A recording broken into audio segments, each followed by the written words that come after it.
Bienvenidos a un nuevo capítulo de Alma Mater, este programa realizado por UMAC TV para contar acerca del quehacer universitario aquí de la Universidad de Magallanes a través de las personas que están a cargo de proyectos, programas, unidades y también a través de sus historias para poder conocer mejor a la comunidad universitaria. En esta ocasión queremos profundizar en una de las áreas fundamentales, el corazón, diríamos, de lo que es la Universidad de Magallanes, que dice relación con la docencia. Y para eso estamos aquí con la directora de docencia, Gabriela González Garay. Muchas gracias por haber aceptado la invitación a venir a esta entrevista. Gracias a ustedes por invitarme.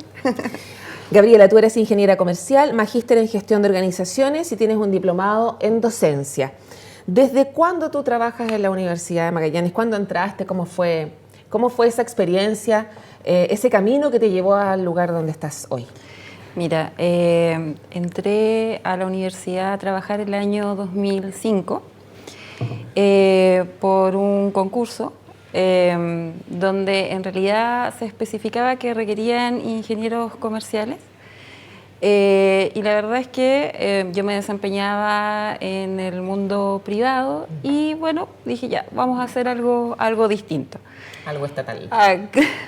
Ni siquiera lo pensé por el lado estatal, fue como hagamos algo de docencia o hagamos algo, digamos, distinto a lo que estaba acostumbrada a hacer. Y postulé, quedé seleccionada y todavía me acuerdo que me notificaron en el mes de febrero. Y el 28 o algo así tenía que ingresar al Departamento de Administración y Economía, que para mí, en algún minuto, como ingeniera comercial, en ese entonces, ya era como, ¿qué vamos a hacer? ¿Que hay que hacer algún proyecto? ¿Hay que evaluar alguna cosa? Y me encontré con que necesitaban docentes en el Departamento de Administración y Economía. En ese minuto me entrevistaron, me dijeron, bueno, ¿qué cosas te gustan? Yo le digo, bueno, me gusta el área de economía, me gusta el área de administración de empresas, el área de marketing, pero lo di en ese orden, sin importar en realidad y justo me seleccionaron para dictar clases de economía en ese minuto. Después, acto continuo, me dicen que iba a ser jefa de carrera de administración pública en ese entonces, que pertenecía al Departamento de Administración y Economía. Recién entrando. Recién entrando, y me asignaron una oficina. Y ahí partió mi vida. Y lo que me dijeron es, haga una lista de insumos requeridos, etcétera, etcétera, etcétera. Sus clases son estas, sus salas asignadas son estas, y parte en ese entonces los primeros días de marzo. Entré en caos, tengo que decirlo. Me entró así como una desesperación porque la verdad era que yo venía preparada a otra cosa. Nunca pensé que iba a hacer docencia en ese minuto. Bueno, en todo caso, yo había hecho ayudantía, había trabajado con profesores durante, digamos, mi pasada por la institución. ¿Cuando estudiaste el pregrado? Exactamente, y bueno, asumimos el desafío, fuimos aprendiendo, aprendí de a poco a manejar los sistemas, porque el ser jefa de carrera implicaba en ese entonces y hasta ahora ciertas funciones que son relevantes, como hacer la carga, los horarios, la planificación, etcétera. Y también en la planificación de la docencia, que no era menor porque tenía 3 asignaturas en un comienzo, y enfrentarme obviamente a los jóvenes del año 2005. Después, con posterioridad, al año siguiente, 2006, me llaman a formar parte del magíster, junto con otro colega que habíamos entrado los dos en la misma fecha y del mismo departamento, y empezamos con la trayectoria, digamos, del magíster. Estaba haciendo el magíster y me llamaron a formar parte de una comisión.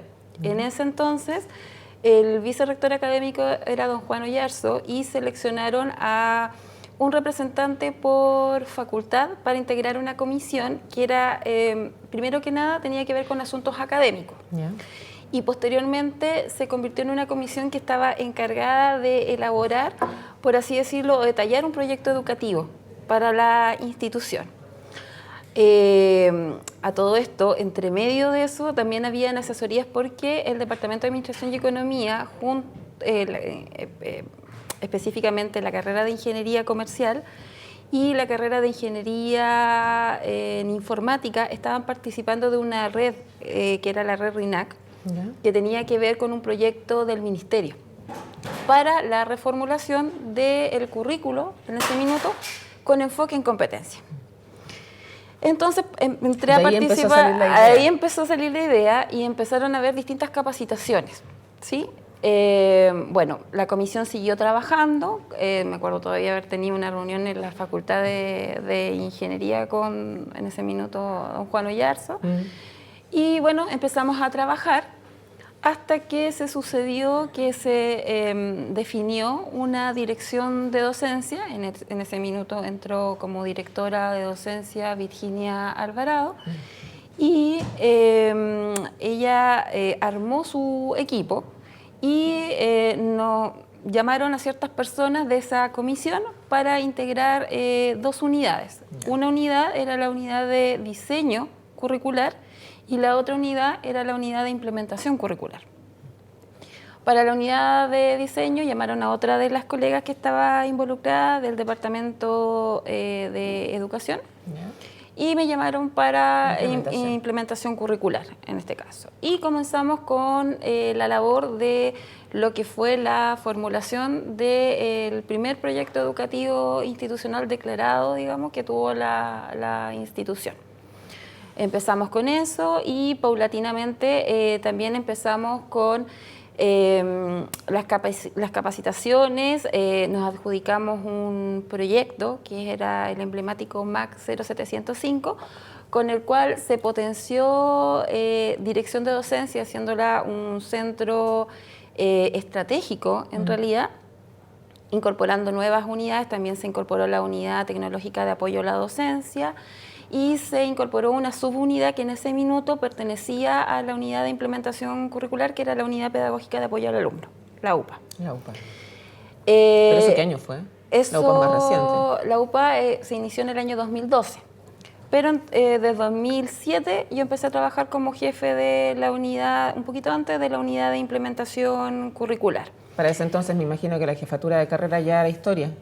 Claro, porque administración pública estuve como dos años, 2 periodos como jefa de administración pública, porque hubo una disminución en el ingreso y obviamente esa carrera se dejó de dar. Obviamente estuve hasta que salió el último egresado, digamos, el titulado de la carrera. También fui jefa de carreras técnicas pertenecientes al Departamento de Administración y Economía. Antes de que se convirtiera en ETEC. En ETEC. Y después pasé a formar parte, digamos, de esta unidad de dirección de docencia. ¿Pero sigues haciendo clases en ingeniería comercial? Siempre, nunca dejé de hacer clases en ingeniería comercial y en auditoría. También hice clases de economía en la carrera de agronomía. Y también hice clases en los planes especiales de ingeniería en administración de empresa y de ingeniería comercial y de auditoría. Eso eran planes vespertinos. O sea, siempre ligada a la docencia porque me gusta, me apasiona en realidad hacer clases y tener contacto con los estudiantes, porque siento que uno entrega conocimientos, pero también los estudiantes te entregan una vitamina y la forma de cómo perciben el entorno es muy importante. Entonces, eso te hace crecer tanto como profesional, como persona. Entonces, es muy rico el lazo que se genera con los estudiantes, que ahora hay muchos que son titulados. También estaba a cargo de guiar tesis. Así que era como bien nutrido, digamos, lo que es el proceso tanto de docencia como el proceso académico. ¿Te volvieron a dar más confianza en 2014? Sí, en el año 2014 vino, obviamente don Juan asume como rector de la institución, y en ese minuto hay una reestructuración y se decide que sea yo la directora de docencia. Para ese entonces se reestructuró un poco, por así decirlo, la dirección, porque la unidad pedagógica de apoyo al alumno, que era una subunidad dependiente de la unidad de implementación curricular, subió a la categoría de unidad. La unidad tecnológica de apoyo a la docencia continuó, pero además se agregó una nueva unidad, que es la unidad de desarrollo virtual, que también depende de dirección de docencia y obviamente ahí estábamos ya encargados de materializar o concretar lo máximo que se podía en cuanto a la adscripción de las carreras al proyecto educativo institucional, que su primera génesis fue el año 2010, después vino una reformulación el año 2014 y ahora tenemos una versión un poco más moderna con ciertos instrumentos, de acuerdo, obviamente han ido cambiando ciertos lineamientos en lo que es la academia y la arquitectura curricular. Gabriela, cuando uno no está metido dentro de la gestión universitaria y ve esta creación de nuevas unidades, incluso algunos, tú sabes que ha sido alguna de las críticas que se han incorporado dentro de los petitorios de los estudiantes en sus movilizaciones. Entonces, este tipo de programas sirven como para tener ocasión para explicar por qué, cómo se hacía la docencia antes en la Universidad de Magallanes sin esas unidades, cómo ha crecido, cómo ha cambiado, en qué ha mejorado, cuán necesarias eran, cuáles son las evidencias que tenemos, que además son las que van a ver los pares evaluadores próximamente, porque estamos en años, ¿cierto?, de reacreditación. ¿Cuáles son las evidencias que dan cuenta de que esas unidades han tenido sentido crearlas? Mira, por una parte es, el proceso que tiene que ver con el área de docencia de pregrado es un proceso muy extenso. Uno normalmente ve la progresión de los estudiantes desde su ingreso hasta su titulación. Ahora, el ingreso tiene que ver básicamente con cómo vienen, con qué características vienen nuestros estudiantes. Luego, toda su trayectoria, es decir, todo lo que ellos desarrollan durante un plan de estudio, su currículum, cómo abordan las distintas asignaturas, qué estrategias de enseñanza, aprendizaje, cómo lo hacen, hasta que se titulan. Es importante abordar con distintos apoyos. ¿Por qué? En un comienzo, antes que se estructurara la dirección de docencia con estas unidades, obviamente creo que los académicos o los docentes en este caso asistíamos, hacíamos evaluaciones, las evaluaciones tradicionales como nos enseñaron a nosotros. Que no digo que no hayan sido por competencias, ¿sí? Pero en algunos casos eran más teóricas y la verdad es que el estudiante rendía sus evaluaciones, tenían la retroalimentación, pero muy poco a veces se podía hacer como para apoyarlos durante su trayectoria con la finalidad de que no llegaran a una tasa de reprobación o no llegaran al final de la asignatura reprobando. Entonces, ¿qué es lo que pasó? Cuando la universidad opta por el modelo educativo que tiene actualmente, que es con enfoque en competencia y resultados de aprendizaje, se hace necesario, primero que nada, obviamente, reestructurar los currículos que existían y pasarlos desde una enseñanza que era basada netamente en objetivos a un modelo con enfoque en competencia. Para eso, en vez de transmisión de conocimiento, era desarrollo de habilidades. Esa es como la exactamente. Y no solamente la postura de que el académico es el que tiene la verdad absoluta con respecto a lo que está transmitiendo, sino que también el centro hoy en día del aprendizaje está en el estudiante. Y nosotros tenemos que nutrirlos, pero para poder nutrirlos, primero tenemos que desarrollar ciertos planes de estudio. Esos planes de estudio tienen que tener ciertas características. Tenemos que definir un perfil de egreso, hacia dónde queremos conducir a nuestros estudiantes, cómo queremos que ellos se desenvuelvan en el mundo laboral y cómo se pueden insertar eficazmente en el mundo laboral. Es decir, nosotros formamos buscar profesionales y técnicos integrales que tengan habilidades, conocimientos, valores, actitudes que le permitan desenvolverse dentro de la sociedad y dentro de la empresa o del mundo donde se van a desempeñar con respecto a su profesión. Y también que tengan una capacidad de autonomía, que sean capaces de resolver problemas, que tengan una capacidad de emprendimiento, etc. Entonces, al ver eso y recoger también qué es lo que esperaba el mundo laboral con respecto a nuestros estudiantes, fue necesario adaptar, obviamente, los currículos tradicionales con este nuevo proceso formativo. Y es ahí que entra la unidad de diseño y evaluación curricular, ¿cierto? Que es la primera unidad, que apoya al cuerpo de académico de las carreras en esta trayectoria para definir el perfil de egreso y obviamente hacer que el plan de estudio tribute a ese perfil de ingreso con las competencias necesarias, ¿cierto?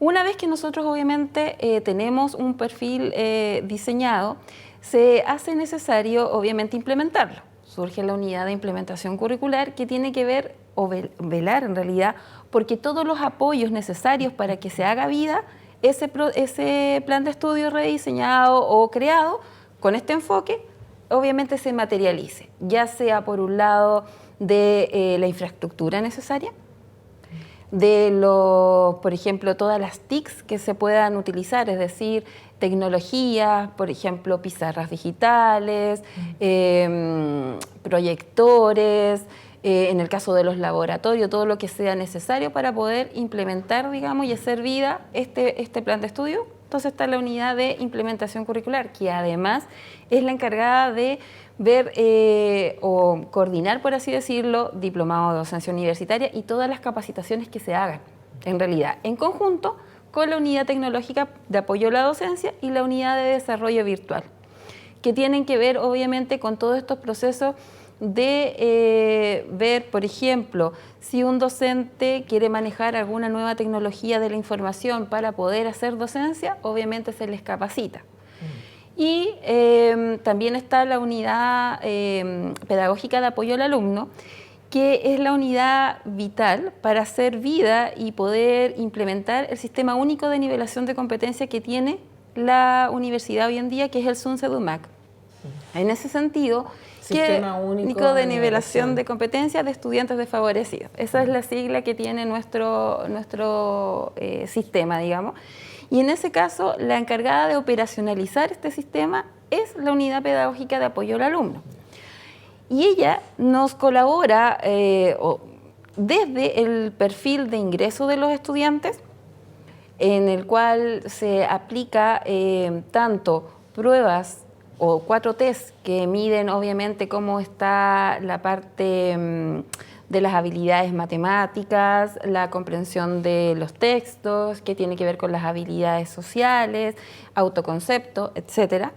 También se aplican pruebas de reconocimiento de aprendizajes previo, donde está computación básica y está el segundo idioma, que es inglés.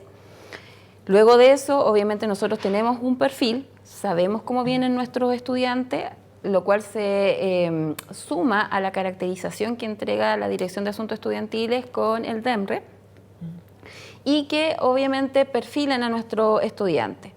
Una vez que nosotros los tenemos perfilados, obviamente eso se socializa con las facultades por un informe, tanto para carreras técnicas como para carreras profesionales, y luego obviamente la unidad pedagógica de apoyo al alumno, en conjunto con las carreras, con las facultades, con los directores, despliega una serie de programas que van en apoyo a los estudiantes de primer año y también de otros años, dependiendo sean las necesidades, para apoyarlo en su tránsito académico, en su trayectoria. En función de los resultados que obtuvieron en estos test. Exactamente, más la experiencia que tienen las carreras. ¿Por qué? Porque nosotros como Unidad Pedagógica de Apoyo al Alumno brindamos, entre otras cosas, ayudas, por ejemplo, de mentorías, de tutorías pares, de talleres de apoyo disciplinar a asignaturas críticas.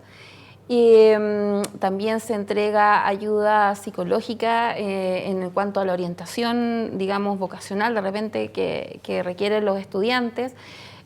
También tenemos que ver con lo que es el asunto de los talleres de hábitos de estudio, los talleres de autoconcepto, los de habilidades sociales, que también lo mide el perfil de ingreso, y que, por ejemplo, para las carreras que están rediseñadas o que han sido creadas con el modelo educativo, van incorporadas dentro de una asignatura institucional. Yeah.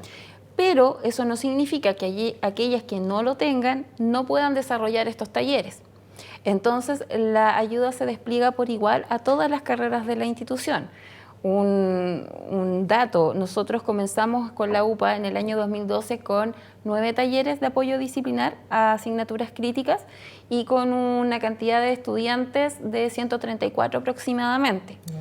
Durante el periodo que estamos evaluando, 2015 a 2018, Esta suma de talleres ha aumentado a 36 talleres de apoyo disciplinar en promedio cada año y a un total de 661 estudiantes por año que participan en estos talleres. En resumen, hoy en día tendemos a 2.600 y fracción estudiantes que participan en apoyo a talleres disciplinares. Que es como la mitad del universo de estudiantes de la universidad. Exactamente.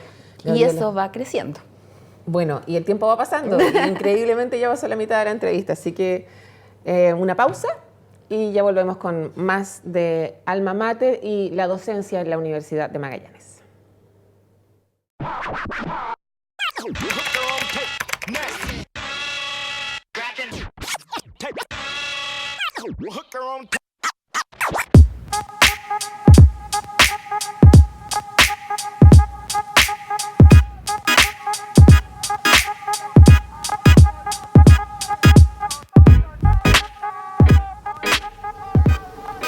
El aporte de la historia a la juventud, a las nuevas generaciones es evidente. Los niños, los jóvenes a través de la historia primero aprenden de procesos, ¿ya? De que la vida, tanto personal como de la humanidad toda, crece a través de diferentes procesos con muchos protagonistas y los cambios individuales generan cambios colectivos muy importantes. Eso es muy fundamental para la juventud y también esta historia como espejo no de batalla, de guerra, sino que de personajes, de hombres y mujeres que hace años atrás fueron innovadores e hicieron cosas para cambiar este mundo y la verdad que las nuevas generaciones lo ven estos ejemplos y tratan de imitarlo, o eso es lo que nosotros esperamos que hagan.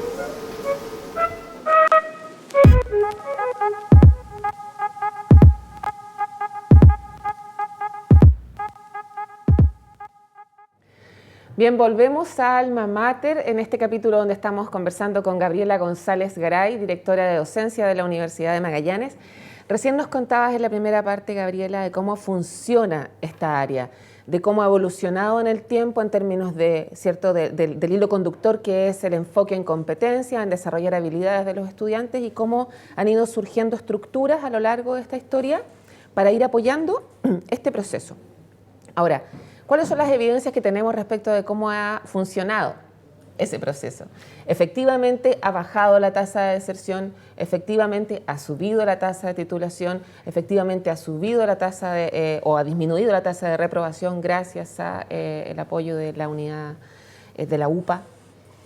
Bueno, te puedo contar al respecto que con respecto, a nuestra comparación en la tasa de retención de primer y segundo año, nosotros a propósito del proceso de autoevaluación siempre estamos monitoreando cómo estamos con respecto al resto de las universidades. Pero hicimos un ejercicio puntual. Primero era comparar nuestra tasa de retención institucional durante el periodo de autoevaluación 2015-2018 con respecto primero a las universidades que componen el G9 y luego con respecto a las universidades que componen el CUET. Con respecto, para quienes no sepan, el G9, ¿cierto?, es el grupo de las 9 universidades privadas que están dentro del Consejo de Rectores CRUCH. Exacto. Y el CUET son las 18 estatales, ¿cierto? Estatales.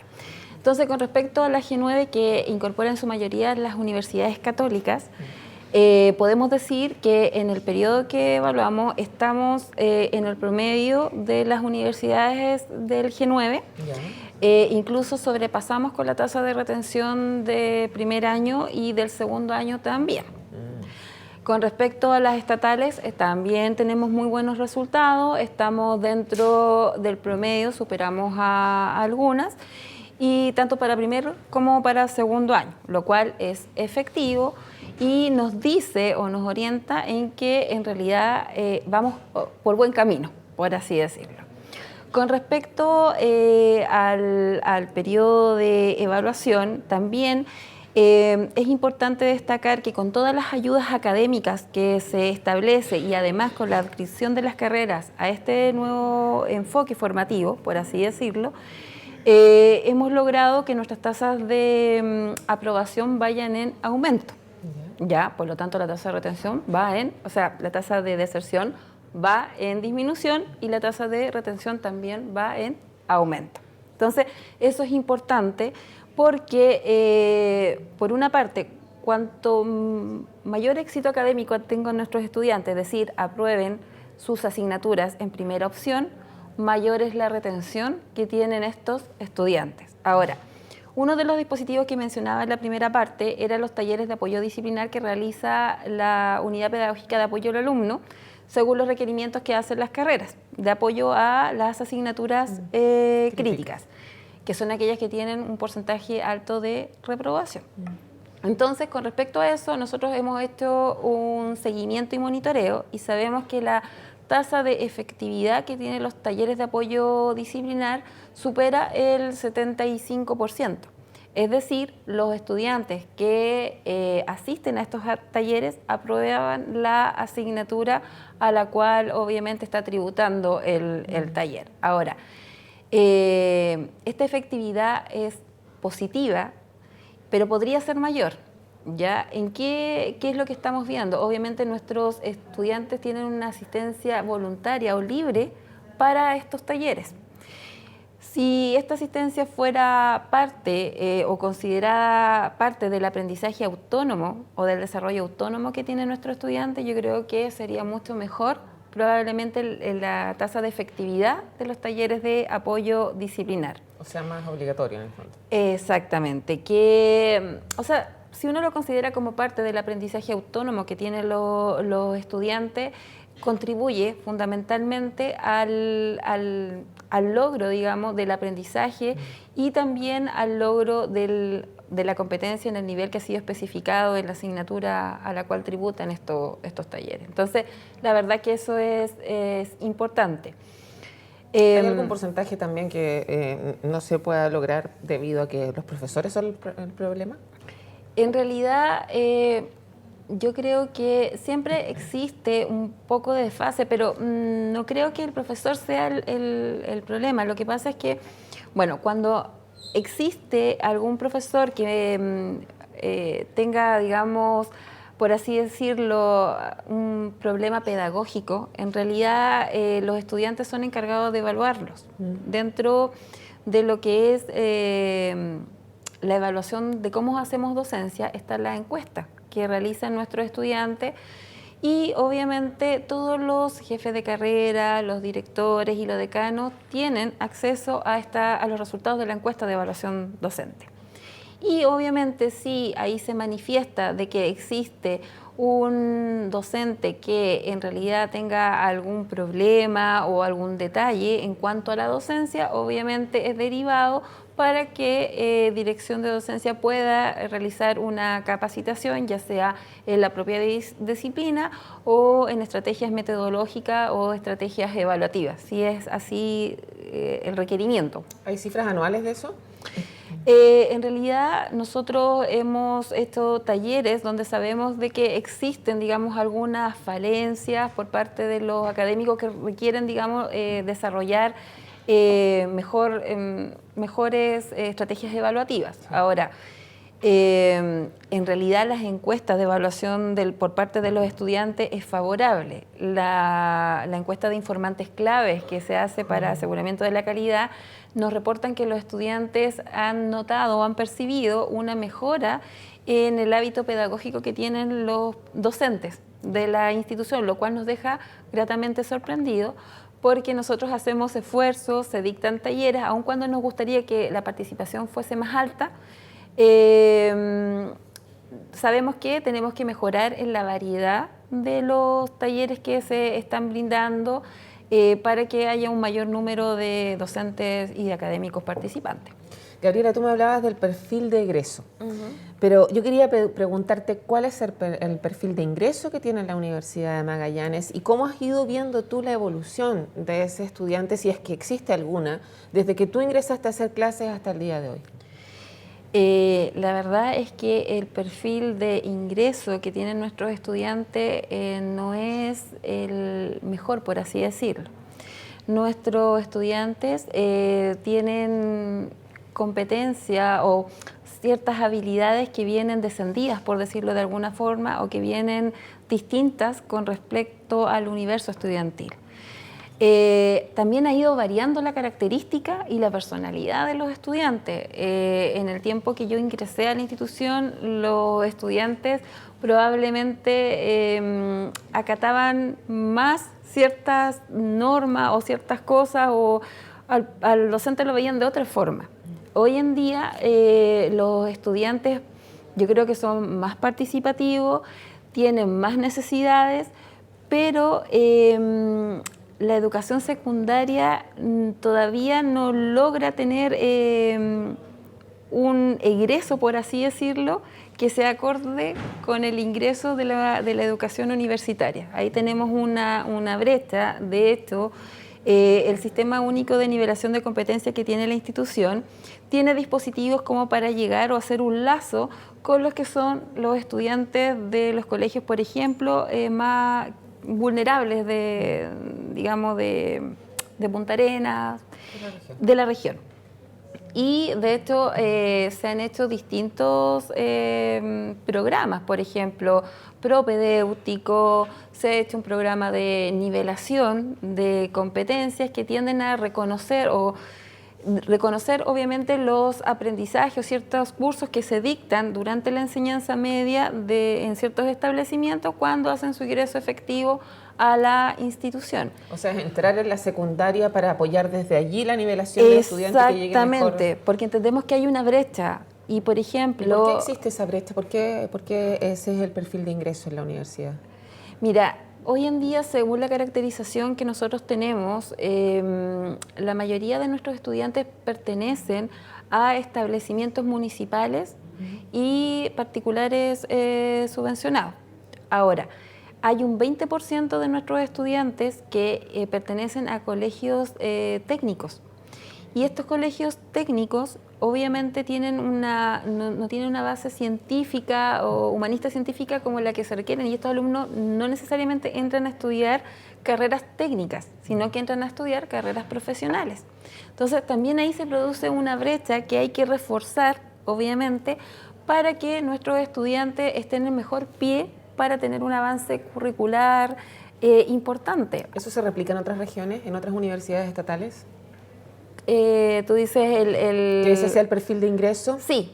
Me imagino que las regiones del centro de Chile, digamos, no. No. Pero los extremos somos todos similares. Incluso las universidades de la frontera, las universidades de Concepción, igual tienen el mismo perfil de los estudiantes. De hecho, todas estas universidades hemos trabajado en distintos programas y unidades que apoyen a nuestros estudiantes con distintas características, porque por ejemplo en la UFRO se hace presente el hecho de que vengan estudiantes de comunas rurales, entonces tienen como algunas variaciones, digamos, claro, a la perspectiva, pero todos hemos trabajado en estos dispositivos, no somos la única en realidad. Entonces, obviamente tenemos esfuerzo y nos comunicamos diariamente. Yo pertenezco a la red de directores de docencia de las universidades del CRUT,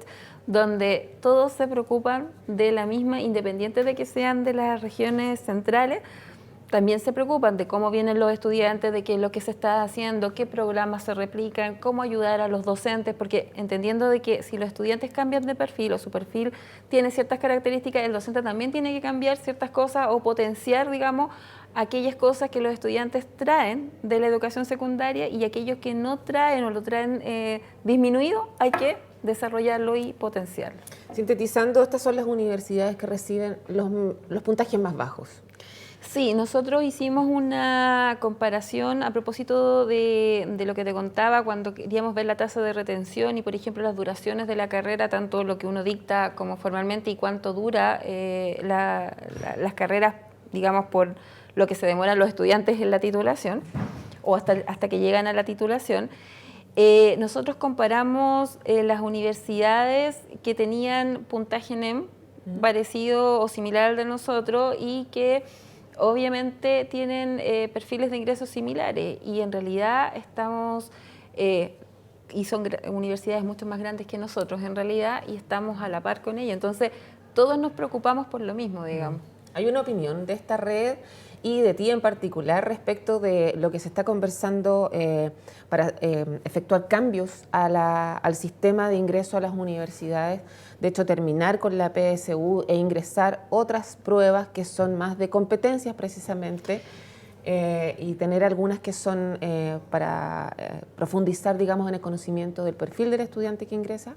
Sí, básicamente, bueno, entró ya ese comentario o ese tema se puso, digamos, en la red, y próximamente va a existir una reunión donde se va a tratar ese tema, porque básicamente la PSU hoy en día, el comentario es que no es un buen predictor o no es probablemente el mejor de los predictores de ingreso a una institución de educación superior. Y sí, obviamente, si todos estamos trabajando en un perfil por competencia, estamos viendo cómo vienen nuestros estudiantes, hay que medir otras habilidades o medirlas de forma distinta para que sea lo más fidedigno posible.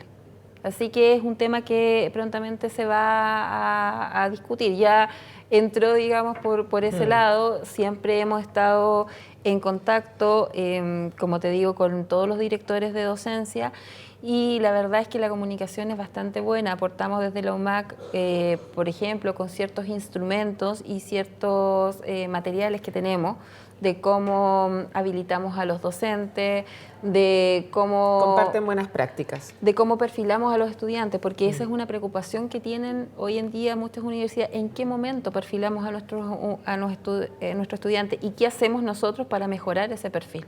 Al menos en teoría, ¿a ti te parece buena la idea de cambiar la PSU haciendo esta prueba tripartita? Sí. Verbal, matemática y de ciencias. Ciencias. La ciencia, lo que sí, me parece una muy buena idea. Yo creo que sería favorable, porque es importante ver la trayectoria que tiene el estudiante y qué es lo que desarrolla, no solamente un conocimiento teórico sobre algo, que es lo que se está valorando hoy en día en la PSU.